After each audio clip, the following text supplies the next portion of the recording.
Ya, Komisi Pemberantasan Korupsi atau KPK ini terus mendalami kasus dugaan korupsi dan pemerasan yang menyeret Menteri Pertanian Syahrul Yassin Limpo. Kementerian Pertanian mengaku kehilangan kontak dengan sang menteri saat melakukan kunjungan kerja ke Eropa. Nah, untuk membahasnya, kita sudah terhubung bersama dengan mantan pimpinan KPK, ada Bang Saud Situmorang. Selamat siang, Pak Saud. Halo, selamat siang.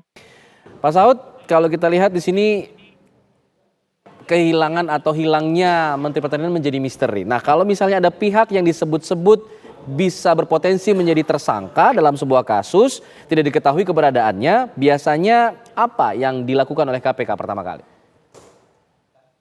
Ya, pertama kalau saya pimpinannya, saya tanya penyidiknya dong, Hmm. ya nggak? Kalau kan itu sudah penyelidikan dan sudah penyidikan. Ya, kalau sudah penyidikan kan kita harus engagement, harus keep in touch kemana target berada, terus kemudian penyidik yang independen itu bisa mengikuti, mengirim orang, melakukan surveillance, take out, dan seterusnya kepada yang bersangkutan, sehingga kemudian nggak ada alasan kita kehilangan jejak sebenarnya. Ya artinya kalau memang dia mau pergi ke luar negeri, kan kita kemarin sudah penyidikan, dia diikutin aja, bener nggak balik lagi, dan seterusnya. Jadi kita lihat kembali lagi manajemen penyidikannya seperti apa, itu pertama ya. Tentunya dari sisi internalnya KPK sendiri, walaupun kemarin sudah disebutkan, sudah penggeledahan, sudah ada bukti-bukti dua permulaan yang cukup, sehingga by name, by address sudah jelas orangnya, walaupun belum diumumkan, padahal kalau penyidikan itu kan jelas ada orangnya. Dan tentunya pastilah sudah penggeledahan, pasti sudah jelas. Nah ini apakah strategi, kita nggak tahu. Strategi dalam pengertian mengulur waktu dalam menghadapi case-case besar, biasanya memang di masa lalu kan selalu kalau case-case besar itu disebutkan tetapi tidak langsung ditahan. Tapi ini kan strateginya lain, tidak ditahan dan tidak disebut tapi penggeledahan jalan. Apakah ini strategi dan apakah ini efisien? Kalau saya bilang sih nggak efisien juga, nggak efektif juga, karena menimbulkan makin tegas kasus ini jadi kayak berbau-bau politis gitu ya, kalau bicara tempusnya dan seterusnya. Jadi noisy kan pemberantasan korupsi kayak gini. Kira-kira gitu, Mas. Baik, artinya saya ingin menegaskan jika memang kasusnya sudah masuk penyidikan, kemanapun si orang tersebut pergi, penyidik biasanya akan mengikuti, termasuk ke luar negeri seperti ini. Oh iya, kan itu kan kalau udah penyelidikan saja itu penyadapan udah kok. Penyadapan segala macam teknologi yang dia punya lah, entah itu apapun bentuknya, sehingga meyakinkan orang itu tidak berpotensi pergi atau lari. Dan oleh itu sebabnya kan penyidik itu bisa menentukan kapan dia menahan, kapan dia, kan mereka sangat independen. Tapi mungkin karena memang kemarin itu dianggapnya ya ini baik-baik, dia seorang menteri, sehingga nggak memungkinkan pergi kalaupun tidak kembali. Walaupun kita tetap praduga tidak bersalah, tetap ada ya, bisa jadi dia juga memang benar sakit, kita juga nggak tahu, jadi jangan abuse dulu.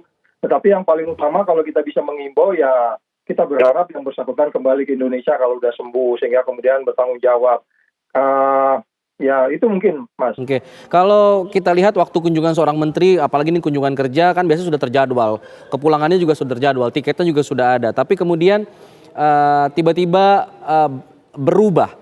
Nah, apakah kemudian penyidik juga bisa mengetahui hal tersebut jika ada perubahan waktu kepulangan dari seorang yang diduga bisa dijadikan sebagai tersangka?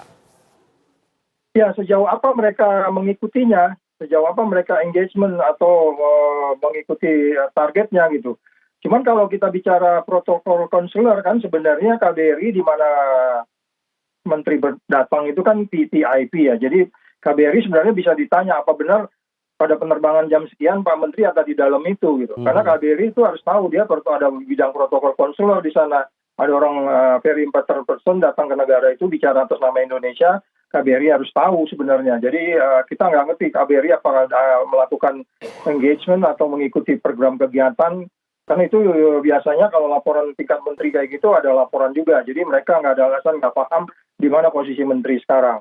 Katakanlah ada upaya clandestine tengah malam dia pergi gitu ya, itu di luar tanggung jawab mereka. Tapi last minute KBRI harus bisa melaporkan sebenarnya di mana menteri posisi terakhir yang mereka tahu. Itu minimal seperti itu. Oke, kalau dengan kasusnya seperti itu, apakah bisa dibilang bahwa KPK kecolongan misalnya? Oh bisa jadi, karena memang itu tadi mereka bisa jadi mereka loose ya. Tapi bisa juga strategi, saya nggak ngerti apakah mereka tahu waktu mau berangkat dan apakah yang bersangkutan dalam kaitan ini menteri mau memberitahu bahwa dia berjalan tentulah kalau luar negeri pasti dia lapor kan, presiden mengizinkan kan, nggak ada menteri tanpa izin presiden. Tapi kan nggak lapor KPK juga, sebaiknya sebenarnya lapor sebaiknya, atau kalau tidak KPK juga mengikuti kan begitu. Tapi karena memang sekarang sudah di luar negeri dan belum kembali, situasinya kita belum tahu, dan kelihatan juga banyak di antara kita juga tidak memahami berada di mana.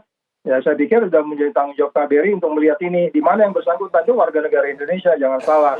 Karena dia belum bersalah, belum diputuskan oleh pengadilan, nggak boleh kayak begitu. Oke. Jika sekarang kondisinya sudah seperti ini, ada seorang potensial suspek yang menghilang, apakah ada langkah-langkah khusus yang bisa dilakukan oleh KPK, misalnya langsung menetapkan namanya sebagai seorang tersangka misalnya, atau bagaimana?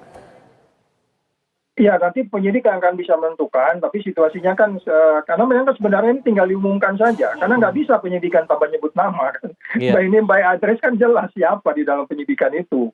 Jadi tinggal diumumkan saja, atau tidak diumumkan pun, dia upaya-upaya clandestine, kerjasama, menyelidiki, nanya ke kontak-kontak terakhirnya, di mana, karena dia begitu penyidikan dilakukan, kan penyidik harus bertanggung jawab menyelesaikan tuntas ini.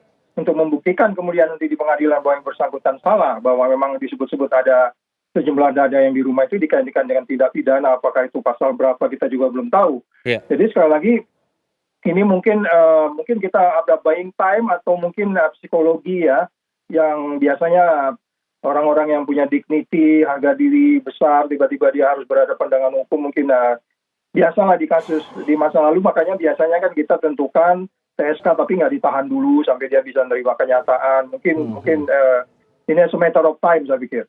Ada perbedaan treatment pengawasan nggak sih ketika seseorang masih potensial suspek dan juga dan sudah suspek itu? Ada perbedaan tidak?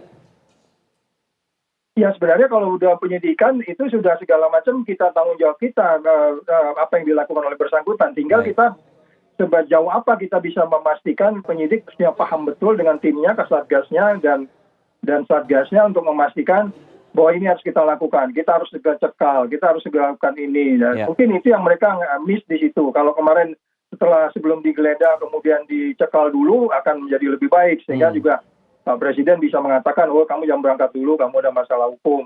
Walaupun ada tugas negara yang penting soal pangan atau soal apa, itu kan bisa diwakilkan dengan eselon 1 atau katakanlah Kementerian Luar Negeri di mana negara itu berada. Jadi memang kompleksitinya case ini banyak. Itulah kalau memang PPIP itu memang jalan yang terbaik ya berupaya berintegriti lah supaya dia bisa melaksanakan tugasnya dengan fokus pada pekerjaannya. Kira-kira itu, Mas. Baik, terima kasih Pak Saud sudah berbagi informasi kepada kami di Kabar Siang. Kita akan tunggu bagaimana langkah dari KPK ke depannya. Selamat siang.